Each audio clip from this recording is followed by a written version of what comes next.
देखिए क्वेश्चन है, भारत के उपराष्ट्रपति के संदर्भ में सही कथन क्या है। पहला कह रहा उपराष्ट्रपति राज्यसभा के पदेन सभापति होते हैं।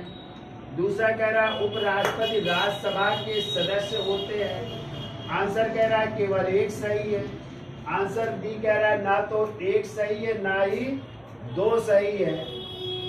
बी कह रहा है एक और दो दोनों सही है और सी कह रहा है केवल दो सही है। ठीक है, अब देख लेते हैं। तो आपको पता है कि भारत का एक उपराष्ट्रपति होता है और वो राज्यसभा का क्या होता है, पदेन सभापति होता है।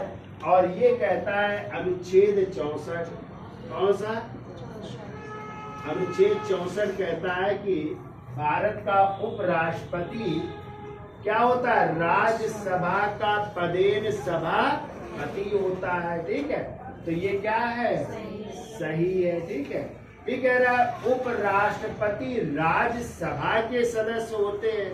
तो उपराष्ट्रपति कहाँ राज्यसभा के सदस्य होते हैं। उपराष्ट्रपति का तो अलग से चुनाव होता है और उपराष्ट्रपति का कार्यकाल होता है 5 वर्ष का होता है, जबकि राज्यसभा के जो सदस्य होते हैं उनका कार्यकाल 6 वर्ष का होता है। तो उपराष्ट्रपति राज्यसभा का सदस्य नहीं होता। ये क्या है, गलत है।